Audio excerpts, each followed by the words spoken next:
Hey, everyone, and welcome to the Doctors Running Podcast, where we, a group of doctors of physical therapy, talk about the art and the science of the things that we're putting on our feet. Today, we have an episode with Dr. Salas and myself, Matthew Klein. There's a lot of big changes happening right now, and I'll let David start. Hey, David, so what's changing in your life, if anything? Not too many changes per se. I just had my anniversary with my wife the other day. The other week. Close to 2 weeks now. Oh my gosh. We went to Monterey, had a great time there. Got a little Pebble Beach hat, saw that and Big Sur, and that was a great time. So did that. I went to the zoo today. That was fun. It's been a year. I can't believe that. It's been a year, we were at the man. wedding, That was and Regina was still pregnant at the very, very end, right before. Oh my gosh, everything's gone by so quick. Yeah. It's been a year. It was July 16th of 2023. Gosh. Yeah, like less than a month before Isabella was born. That's crazy. Yeah. So sweet. Yeah. So if for those of you listening, you're not going to be able to see this, but for those of you watching might know that my background or notice my background's a little different. And that's because I'm officially moving out of Southern California. And next month, mid-August, Regina and I and Isabella are going to be stationed in Oregon, and I'm going to be teaching at George Fox University in their PT program. So a lot of big changes. You'll notice the shorter videos of the background will also change as the not going to have access to place. I'm handing this really wonderful duplex off to a friend of mine to continue renting. It's been a great place for the last 4 years. So we're cleaning this place up, emptying it out, and the next couple of days we'll be moving out. So all the shoes have either been shipped up to Oregon or sitting in boxes right now waiting to get shipped. And there's no shoe rack in the back anymore. Lots of big changes. So what we're going to do today is also talk about something that changes some stuff a little bit and there's nothing wrong with this, but we've noticed that there is a plethora of plated options now on the market. And there's nothing wrong with plates because what plates really do is they create stiffness in shoes, and stiffness can be good. It can also be not good for certain people. We know from one of the landmark studies from a Claude back in, I think it was 2019 or 2020, that determined that different people respond differently to stiffness in shoes. And stiffness refers to the longitudinal bending of a shoe. When you try to roll through it, how much resistance is there to bend? How much kind of does the shoe reform after you bend it?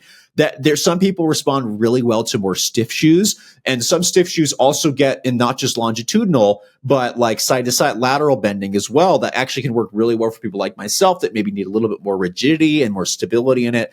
That can be really good. For other people, it also can be not as good, as the shoes may not line up with the mechanics of their foot and ankle or their knee or their hip, and it can just be a little irritating. Or the bigger thing is you just get used to having that level of stiffness. And if you decide to change into a different shoe that doesn't have it, all of a sudden there's a greater kind of adjustment period that's needed. What David and I have been talking about the last probably over a year is wondering, hey, and this is kind of a little bit more inspired by just Maddie's study that looked at like super shoes versus traditional flats, and the fact that if you train traditional flats, that he used like waffle racers, if I remember correctly, which there's nothing to racing shoe that there's not a lot of those anymore. But if you train in something like that, you're going to get more sore, but you actually get more benefit. Like you get stronger, you get more economy improvements. You are a heck of a lot more sore, but you get a lot more out of those shoes. Whereas some of these, and it's not just the plates, it's the super foams, all those combinations, you may not get as much from each workout unless you push really hard. So the thought was, what happens if we start going back to non-plated shoes, using those as our major training shoes, and then, slowly working our way into our racing shoe, our super shoe, or what have you over the season of training, so that you get the most when you need to. And then as you're starting to peak, you have a shoe that's actually helping you recover a little better, not as much tissue damage when you just need to be sharpening up. Did I miss anything, David, on that? And I'm curious about your personal journey, about what you started going, hey, maybe I should be doing more of my training in non-plated shoes. Yeah, I think you hit that really well, because that was kind of the basis of our conversation, right? And I think pretty much everyone at Doctors of Running has a little bit of a scientific heart, and we're kind of willing to go through the process, even on ourselves, and be like, let's just test this out. We might not have, raw or hard objective data on it, but we can see how we feel practicing certain principles and trying things out. And I'm a little bit of a skewed subject here because I did have that foot injury after the incident at the end of track season there. So I have been just kind of slowly building mileage. I did have I was doing pretty good for about 3-4 weeks. Then I actually had kind of a recurrent pain because of a shoe that I will not name on air. For those of you that don't know, like, it is great to get a lot of shoes. There are inherent risks for jumping from shoe to shoe, and sometimes you don't know what you're going to get into, and then things pop up, which is great being physical therapists and knowing how to manage stuff. But even then, there are certain injury timelines like, well, I just pissed this off. This is the way it goes. So we are not immune. We do our best to. We live by the stuff that we tell you, but everybody get injured, and that we are part of that list. Yeah, I was so pissed. I had like just started feeling pretty good again, and then I ran in that shoe like 2 days, and then I was like, "Crap, I can barely walk." I shouldn't laugh at that. I'm sorry, that was so rude. You're good, man. I mean, we've known each other a long time. I think we can laugh at those things. David will get me back by he'll do if these shoes were a NBA team, what would they be? And I'll just be totally lost. Yeah. Yeah, if this shoe was in sports ball, which ball would it be sporting? Yeah, I would just sit there quietly. Yeah. I like that I can call that an OG reference now for the listeners that have been around for all 200 plus episodes. Yeah. But no, I actually did have one kind of, I think, moment of success there. Even though I shouldn't have done it. I went on the vacation, for a week, and I didn't really run that much. We did a lot of walking, but I didn't really run. First day I got back, I immediately hit a workout. My coach was not happy with me. I just hopped in with one of my teammates. That was not on my schedule. I just wanted to hop in. But basically was running about half marathon pace, probably faster than half marathon pace for me right now. Maybe right around my PR. And for a few miles. And in theory, with the current level of fitness I'm in, I'm not there, but I did put on the Metaspeed Edge Paris, and I hadn't worn a super shoe in, I've done some light workouts, but they were all in trainers. I didn't do anything in any flats for a little while now. The most minimal I got was the Hyperion GTS. So, which is, you can make the argument that's getting down there a little bit, but in today's market, yeah, in today's market, yeah, not by like old standards where it's like an Adidas Hagio or something. For the listeners, if you know what that is, you're my friend. Yep. That shoe was a goat for the time. But where am I going with this? I ran in it. I crushed it. I felt so good. I was not expecting to feel good. And I'm like coming through like 3 miles. It's like 15:40 or something. And I'm like, I'm waiting for it to hurt. And I'm like, wait, I feel good. And like the workout went a lot longer than that. So what I did, because I knew my coach was going to get mad at me, I hit the pause button and we set it up on a loop intentionally where my teammate would meet back up with me in the case I wasn't feeling very good. And so I hopped back in with him again for like another 2-ish miles and then took a break. And then we hit like a hard 2K. And then the 2K, I just hit 1,600 of instead of the full 2K. And, and this is all on road, but like I felt so good, and I was like, oh, this shoe is super again. Like I do feel, and this is something that we were talking about a year ago, where I felt like I was starting to get diminishing returns on some of these super shoes where you're working out on them all of the time. Sure, your workouts are good. Sure, you're recovering pretty well. But then like my race results just weren't quite showing it outside of that one good marathon, And it's just like, I know I'm way more fit than this, but like, when you have a certain amount of pace, I'll just say whatever number, let's just call it 6-minute pace. 6-minute pace doesn't feel the same in a Kinvara or a Vaporfly. Like it's just very different, whatever your race stimulus is. And if you get so used to having that feeling of the other one, it's like, unless you're training really hard, like you said, sometimes that stimulus just doesn't quite get in there. And not to say not to ever wear the super shoes. That's not at all what I am saying. But I do think if you're kind of doing full-time workouts in them all of the time, you do kind of start to get some diminishing return, like kind of a lack of variability in your, like, go for it. I think that's the key point, is that they are great tools, but for a lot, and I want to give this as a caveat. I know that there are some people out there that the super shoes are literally the only thing they can run in for various injury or whatever. So I'm not talking to those individuals, like keep running, keep moving. That's great. Like that they allow you to do that. We're talking about the people that have the option to train in something else, but choose to do more in the super shoes. And I think that you're right. I think that's the right term, is there's diminishing returns from them, that they are true super tools, but as your body adapts to them more and more, you get less out of them unless you are pushing yourself harder and harder and harder, which then, and this is why I always think about my conversation with Rich Willie. And as we're starting to see be very careful with this comment, there is some very early data that suggests, case study wise, that these shoes, there seems to be some athletes that have higher risk of bone stress injuries in them. And I've always wondered if, your muscles feel better, but force is still force. Mm-hmm. Are your bones actually recovering the way they do? There's always a limiting factor. Like there's no free lunch. Like you feel better, you can push harder, but are you actually recovering enough? And is your body actually figuring that out? Or you're just getting less from the workout?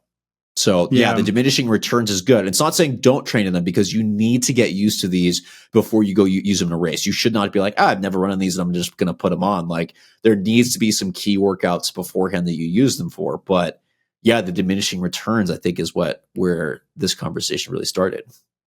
Yeah. And I think it was just like, I was just like feeling that intrinsically and objectively, right? Like you're looking at the data and you're like, this is not, like, sure, there's external factors. Like I was getting married and there was other things, like, but I just was like looking at the numbers. I'm like, the math isn't mathing, and it's like, I got to change something. And what's the biggest change that happened over that last year or two? I started wearing super shoes almost every workout, and because we get them and I want to use them and I don't want these shoes to go to waste, right.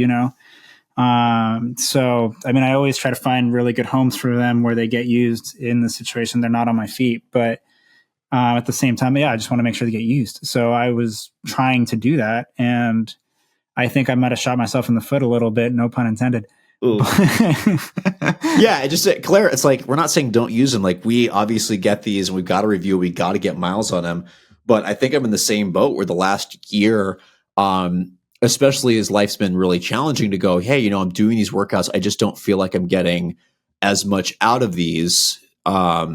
And I don't have the energy or time to go do a 15-mile depot run. Like my workouts are going to be shorter. Like I can handle doing 2-a-day workouts now, but if I do something like that, maybe I might use a super shoe for that, just because I know I'm really pushing it. But for a lot of workouts, I realized, I'm a lot more sore, but I get a lot more out of using some non-plated, non-super shoes that still feel light. They feel fast, but it gives me more of a chance to work on my normal mechanics, so that when I actually put the shoes on, the super shoes, and I'm like, oh, now I'm getting all this bounce. And that you have to kind of throw pace out the window. Like when I was running, not to talk about this again, the 5K stroller run I did with Isabella, where I was like, I'm not even paying attention to the pace. And then I look at my watch and I'm like, I'm going like 5:08. Like this is, and I don't feel that bad. Well, to be fair, I did pull my hamstring at the very end of the race. So talk about, increased risk there. But it's like, it was grade 1, it was mild, but it was like, and I had started doing that. Most of the workouts with her, or in general, were not in super shoes. They were in other shoes, and it just gave me a bigger boost when I put the shoes on. So if you really want the super shoes to be, I think, the most effective, you need to use them strategically and balance them out. And I also know that not everybody has this option of having as many shoes as we do, but it's just a consideration to go, maybe if you have a daily trainer, or some of these shoes we're going to talk about, maybe some of these could be your training workout shoes, and then you have your super shoe for optimal racing. So we came up with a list, and we were talking about this right before, and of some of the shoes that we've used, and a lot of these are ones that we've both actually been doing workouts in. A couple of these have been really, really good. So David, which ones do you want to start with? What do you think? Yeah, so this is our list. I think it might be a good idea. This is our list of non-plated training lightweight shoes that you can use in place of super shoes if you're doing workouts. Yeah, I think it'd be a good place to start, would be one that a lot of people are familiar with from our podcast from the last year. So this will actually be one that's not new right now, but I think starting off with like the Topo Cyclone 2 is a good option, because this one kind of meets in the middle of what we were talking about, where it's a little bit of a lower profile design, especially by today's standards. But it does have a super foam. It has P-backs in it, but there is no plate. This thing is very flexible through the forefoot and midfoot, very natural feeling on the foot. Minimal outsole, just a little bit, enough to grip and kind of do what you're doing, but it doesn't really get in the way of your mechanics. It's literally just like, it's kind of like that natural feeling shoe like we talk about. So minimal, lightweight, but it's responsive and it can get the job done. And for me, I have found that has been an excellent track shoe for me over the last couple of years. I've had 3 pairs of that thing, and like, that's been a great shoe. And even on the roads, it's been okay. I mean, as you get longer distances, and that's another thing that you kind of have to vet on some of these shoes, is like, what are you going to use it for? It does bottom out a little bit on the longer stuff, on the long tempo stuff. But for like short interval track, shorter tempo, hill repeats, great, awesome workout shoe. I will go on record as saying that I think that shoe, for a lot of people that want that wide toe box workout racer, it is one of the best. Ultra, I love you. The Vanish Carbon 2 is great. The durability is not so great. But if you want something that's really light and just has that kind of more natural feel with the wide toe box and the super foam, the Cyclone 2 is great. And there's a reason why we chose it as one of our top shoes of last year. Which, by the way, people on Reddit made a huge stink about that. Like, what? I'm like, yeah, dude, it's great. Go check. Yeah, go what I thought was funny is I said that everyone thought I was crazy, and then we all did. Yeah, and then you get to the very end of the year, because that shoe came out in like February. I remember this because I was at Running Warehouse for that thing. Yeah, and then you get to the very end of the year, and now all of a sudden everyone loves the shoe. Right. But it was like, at the time they were like, "What are you talking about? Like, you can't have a Topo be a good workout shoe. Like, they can't make fast shoes." Yeah, they can. They're a shoe company. They make shoes. Yeah. They got some cool stuff coming down the pipeline too. I haven't tried it, but I'm like, oh, that looks cool. I hope it's cool.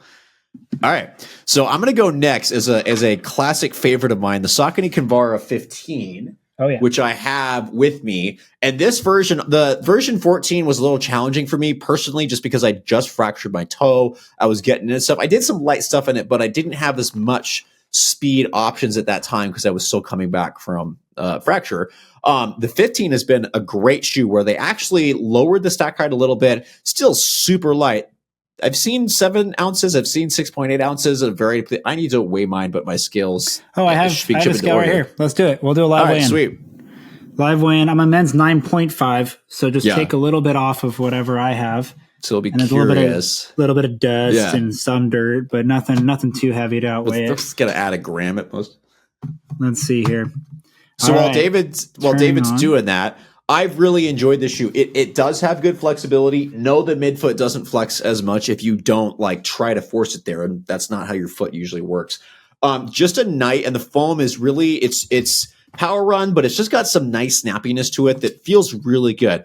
Do be aware that this is not going to be that maximal super stack shoe, so it's definitely higher stack than the original Kinvaras. But it's just a really good light shoe to get workouts on that feels very nimble as well. And I've gotten heel repeats, tempo runs. I've done some intervals in it, and it's good. It's a little difficult. It makes me feel better about myself because I'm pushing a stroller, and then Regina starts beating me, and I'm like, I'm wearing non-super shoes that she is. But no, it's just a really snappy, fun, light shoe that's been a great shoe for me to get workouts in. And I've actually gotten some training miles in this as well. And it really reminds me of why I love the original so many.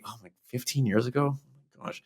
Why I loved it. I was in college when the original came out. That's crazy. I remember when it came out. Yeah, that was great. But this is also another good one. It does run a little bit like semi-snug, so just know the fit's a little bit different. But yeah, it's just a fun, good, simple shoe that's actually been more durable than I expected. Yeah, it actually has been. I don't have that many miles on it, but it's holding up well. Like sometimes those exposed EVA midsoles just get shredded, but it's holding.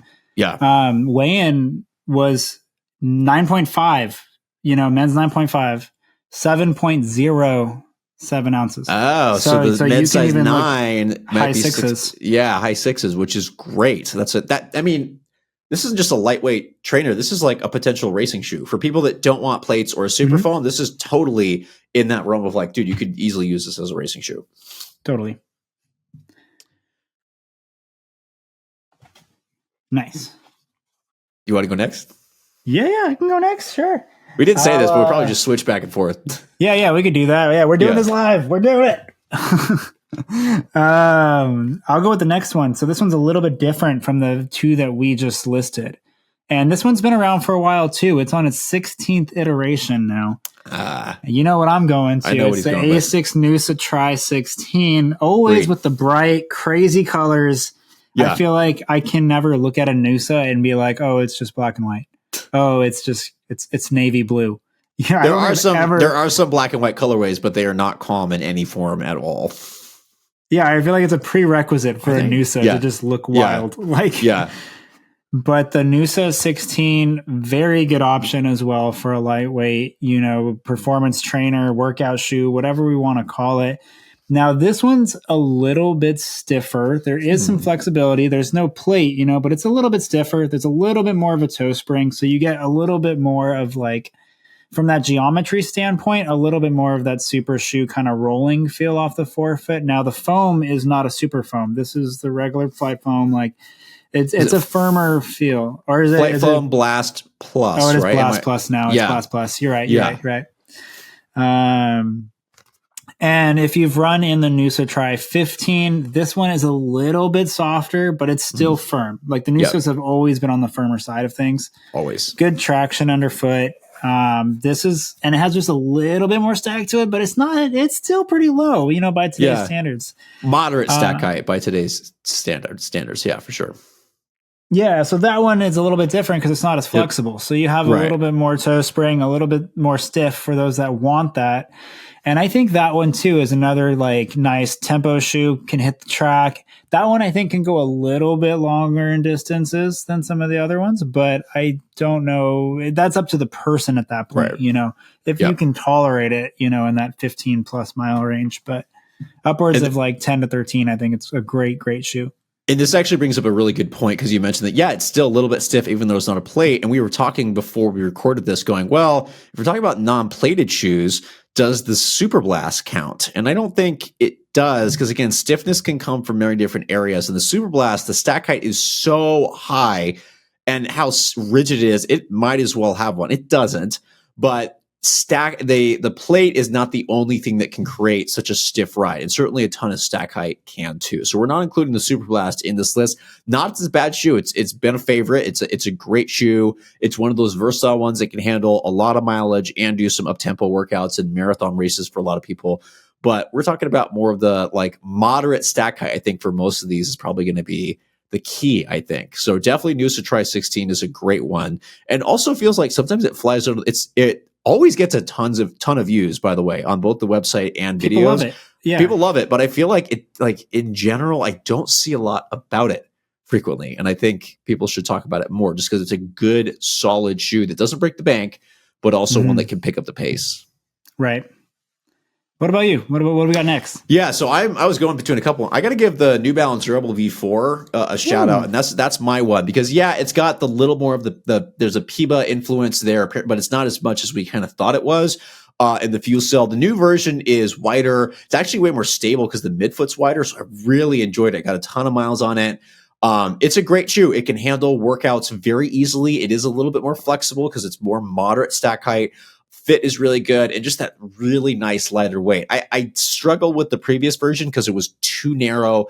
I didn't feel like I got a lot of it, but this is working really well with my geometry. And students have already asked, but hey, what do you think of the Rebel V4? I'm like, it's a great, introductory shoe for faster running, and I've really enjoyed it. But there's enough there that I was able to do a 14-mile long run, which is really outside of my comfort zone right now because I'm not doing a lot of higher mileage with Isabella, especially pushing it in the stroller. So Rebel B4 is definitely that one that you want that light trainer that has a little bit of Piba influence, but not plated, but can do some faster stuff for sure. And might also be another potential race option for those that don't want to plate. Really good one there. And of course I don't have it. It's sitting in on the shelf in Oregon. Yeah, I don't have mine on me either.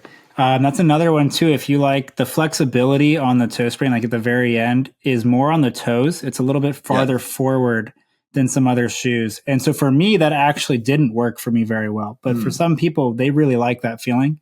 Yep. So if you like that as well, that's another option to look into between the Rebel V4. I think I'll continue the torch here, but it'll be another shoe I don't have on hand. But we'll go with the Hoka Mach 6 next. I knew that was gonna be next. So that one's an interesting one because it has a very track ready feel. Is probably the best way that I can say that. It's low volume, it's snug, it's grippy. The midsole is it's supercritical EVA. Is that what it is? Yes, it's not PIBA based. Although I swore at first, I'm like, this almost feels like it's got way more bounce than some of the prior versions, which felt really firm. But yeah, it's not PIBA based. It's not, and it's supercritical EVA, but it has some definite kickback from the midsole, which was very interesting. Yeah, so that was a shoe that I had a lot of fun running on the track with. I didn't have quite as much fun with it on the roads. That one, the snug fit, the low volume, it just didn't quite work over that 10-mile range. Like most workouts for me, workout days, shall I say, are probably after warm up and cool down and everything, probably somewhere in the ballpark of 10 to 13 miles. I felt like that was kind of where it peaked for me. I don't think I'd really see it on a long run on myself. I know some people love it, but I don't know if I could do it. But as far as like that, like nice, tight, track ready feel, like that is a track workout monster. Like that shoe can tackle pretty much anything you throw at it. And I have run 5K pace in that shoe fine. I've had the same experience where it works extremely well for like sprints and shorter stuff. And I think for people that want that feeling, I think going true to size might be good because I felt like it felt like very tapered and narrow. It's not like track spike is like exactly like you said. I wonder what, a half size up, what that would do because I think, burpee.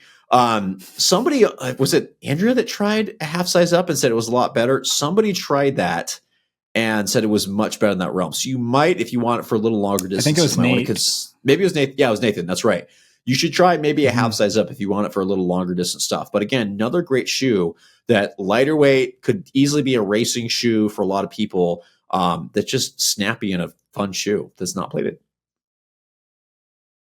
Yeah. I guess you're up, right?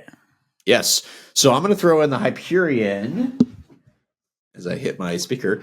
Hyperion GTS 2. So the first one I really, really liked, and as I've said a billion times, totally missed getting a 100-mile review on, which I got, and the durability was great. So this is the updated version of the latest fast stability shoe on the market, coming in at like under like I don't remember this. It's like 7.5, 7.6 ounces for men's size 9. Something really like light, mild stability shoe, which the mild stability racing category is all but disappeared. There used to be things like the Fast Switch, DS Racer, gone.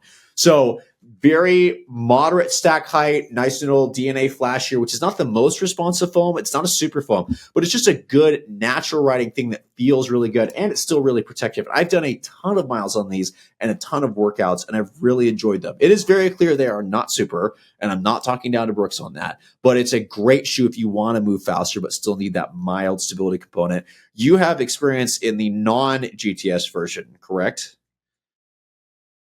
I have experience in both. Got it. Yeah, I actually have preferred the GTS, believe it or not, over on the track and doing things. I kind of like that, just rear foot to kind of like distal midfoot, ish, like right before the forefoot there.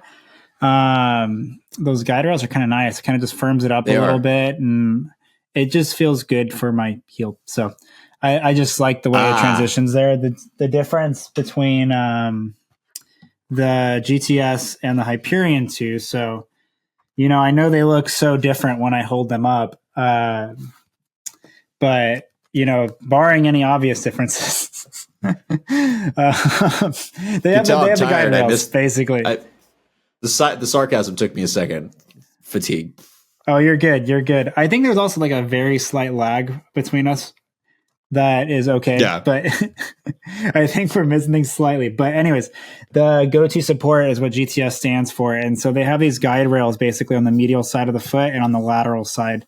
And then this kind of like little hug thing that it does. But it's just a little bit of guidance, just kind of creates a little bit of rigidity. I mean, it's not super rigid. I wouldn't necessarily call it a post. Like you can push into it Yeah. but it is firmer, and it's just enough to kind of give that little cradle feel through the heel and midfoot, which I really like. And then they have a good forefoot too. Like there's flexibility, but it's a nice balance where it's like, yes, it's flexible, but there's still enough rigidity in this to be snappy and responsive, especially on the track. But they both have that same DNA. One thing that I think is really interesting that enough people I don't think have talked about is looking at the outsole patterns, and the medial side of the forefoot on the GTS is filled in and the Hyperion 2 is not. And that again adds just a little bit of rigidity to the medial aspect of the forefoot. Like there's a lot of like subtle little things they put into this shoe that I've actually liked on the GTS, but all the things I say about the GTS still ring true for the Hyperion too. It's just take all those stability elements and those little things that I was talking about and just subtract some of those things, and you still have that natural ride in the Hyperion too. It still has a little bit of rigidity. It's still the same foam, and the traction is still really good underfoot. So they're both good options for those lower distance kind of workouts, lower to mid distance workouts. I think it is hard. I think this is another one of those shoes I don't think I really see myself taking in beyond that 10 to 13, like how I feel about the Mach. But I do feel like the upper on this is more forgiving than the Mach. For sure. Yeah. It's got that, it's like slightly wider fit where there's enough room in the toe box. It feels very, very comfortable. I wonder, people with narrow feet, might struggle and might have to lock that down a little bit, or might prefer the Mach. But it's, for me and David, obviously really, really comfortable because just a little bit more room. So yeah, definitely agree. Am I next or you next?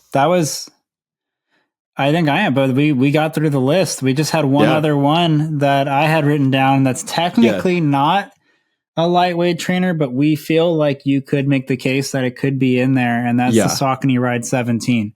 Agreed. And they cut a lot of weight off of that shoe. They upgraded the foam to the Power Run Plus. They did that with the intention of making it a durable monster of a workhorse, but that foam actually has a little bit of bounce to it once you load it. And so like we feel like you can hit some pretty good workouts on that thing, and it locks down well and has good traction, and it checks all those boxes. It's just a little bit heavier and just a little bit more sturdy of a shoe. So it's like, it's that daily trainer that can come down if you needed to. I would definitely agree. And I not to correct you, believe it or not, 16 was the lighter version. 17 gains a little bit of weight. Oh. Yeah, I always forget that. My bad. Yeah, I'm in the same boat as you, and I always forget that. And the only reason why I remembered that is because I went to look it up, because when I was first wearing it, my first run turned into a tempo run, and I haven't done that in years. And I was like, what the hell's going on? And then all of a sudden, I'm like, this is supposed to be heavier. I was getting prepared to be disappointed, but the foam is so much more responsive. Like, I would pick that foam over the new Triumph. Like, the Power Run PB is it's tuned to be more relaxed, whereas the Power Run Plus and the Ride 17 felt like snappy and fast. So that's a great example of a shoe that's like, this is a daily trainer, but it very easily can move into those workout paces. And I did all my workouts for like 3 to 4 weeks in the Ride 17, and I had no disappointment. I did some of the fastest workouts I'd done. I know that's not what the purpose of that shoe is for, but it's just an example. We do talk about this, that there are trainers that can do that. And so that's a great one where, hey, if you can only afford one shoe, that would be a great option to look into, because it can do the daily training. It can very easily do faster workouts. And then when you're ready, if you can financially, that might be good to go. All right, now that I'm ready, I'll have a super shoe for just race day or specific things. But there's lots of options out there for non-plated stuff.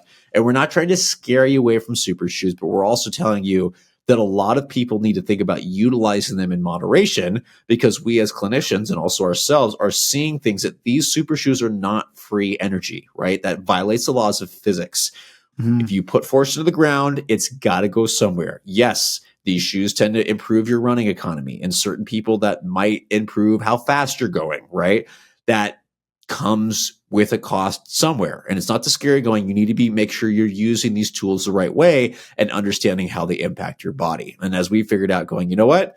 These are really fun, but if I actually want to improve my fitness, if I actually want to, keep a little more balance, that not like literal balance, but actually, never mind. Then maybe considering a non-plated option or being not afraid to go back and do workouts in non-super shoes is just what we're trying to say. Did I miss anything on that? No, I think you hit that well. I mean, there's like we always say shoes are tools, and there's a lot of different uses for all of these different designs. And it's not to ever scare you or sway you in any way towards any specific design. We don't condone that. Like, we want to just find the shoe that's the best for what you're looking for. And sometimes the answer is to have a couple of different shoes for a couple of different purposes and goals. And I think having a rotation is good. Like we've seen, there is some data out there to support that it can be good to have a rotation, get a couple of different stresses into our body, can potentially decrease some injury risk. So I think it's good to have a rotation and have some things. And also it gives you something to look forward to. You get to put your special shoes on race day. Like, right. Are they that special if you wear them every Tuesday and Friday? Like, yeah, I feel like, so for the listeners, Dave and I are going to get this because we ran in college and high school, and like we, back in those times, because we're that old now, we didn't have super shoes. Like you had very super light racing flats that you couldn't go that far in. And you only really put those on when it was something special. If it was race day or if it was a very special workout or maybe a part of the workout.